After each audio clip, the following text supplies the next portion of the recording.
তো hello' friends, কি খবৰ তোমালোকৰ? আশা কৰোঁ সকলোৱে ভালে আছা।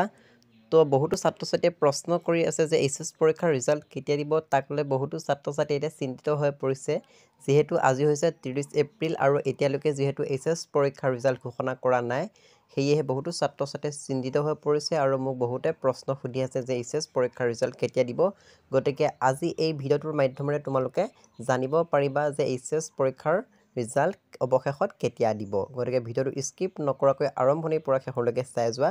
যদিহে ভিডিঅ'টোৰ পৰা কিছু কথা জানিব পাৰা তেনেহ'লে ভিডিঅ'টোত লাইক কৰিবা, চেনেলটো ছাবস্ক্ৰাইব কৰিবা আৰু তোমাৰ বন্ধু বান্ধৱীৰ লগত ভিডিঅ'টো শ্বেয়াৰ কৰিবা। তেনেহ'লে ব'লাচোন আজিৰ ভিডিঅ'টো আৰম্ভ কৰোঁ। তো আজি হৈছে 30 এপ্ৰিল, যিহেতু আজি এইচএছ পৰীক্ষাৰ ৰিজাল্ট ঘোষণা নকৰে, গতিকে কেতিয়া ঘোষণা কৰিব, গতিকে আমি সেই কথাটো আজি এই ভিডিঅ'ত জানিম। আজি 30 এপ্ৰিল, আজি এইচএছ পৰীক্ষাৰ ৰিজাল্ট ঘোষণা নকৰে। বহুতো ছাত্ৰ ছাত্ৰীয়ে ভাবি আছে যে আজি পৰীক্ষাৰ ৰিজাল্ট ঘোষণা কৰিব, গতিকে আজি পৰীক্ষাৰ অৰ্থাৎ এইচএছ পৰীক্ষাৰ ৰিজাল্ট আজি নিদিয়ে। গতিকে কাইলৈ হৈছে 1 মে', যিহেতু শিক্ষামন্ত্ৰীয়ে কৈছিলে যে 1 মে' তাৰিখৰ পৰা 5 মে' তাৰিখৰ ভিতৰত এইচএছ পৰীক্ষাৰ ৰিজাল্ট দিব।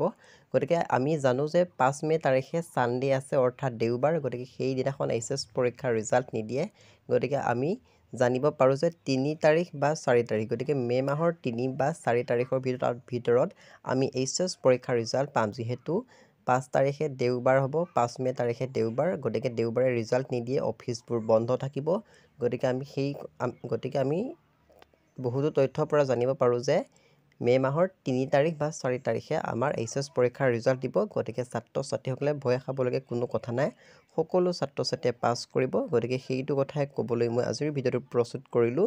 গতিকে তোমালোকে চিন্তিত হৈ নাথাকিবা, মে' মাহৰ 3 বা 4 তাৰিখৰ ভিতৰত পাই যাবা। নহ'লে যদিহে 3 বা 4 তাৰিখৰ ভিতৰত নিদিয়ে, তেনেহ'লে মে' মাহৰ 6 বা 7 তাৰিখৰ ভিতৰত ফিক্স তোমালোকে ৰিজাল্ট পাই যাবা। আৰু তোমালোকে বন্ধু বান্ধৱীৰ লগত ভিডিঅ'টো শ্বেয়াৰ কৰি দিবা। গতিকে তোমালোকে চিন্তিত হৈ থাকিব নালাগে, সকলো ছাত্ৰ ছাত্ৰীৰ ৰিজাল্ট ভাল হ'ব বুলি আশা কৰিলোঁ আৰু সকলো ছাত্ৰ ছাত্ৰী এইবাৰ পাছ কৰিবা। গতিকে তোমালোকে অপেক্ষা আৰু কৰিব নালাগে আৰু 2-3 দিনৰ পিছতে তোমালোকৰ এইচএছ পৰীক্ষাৰ ৰিজাল্ট পাই যাবা। আজিলৈ ইমানেই, ধন্যবাদ।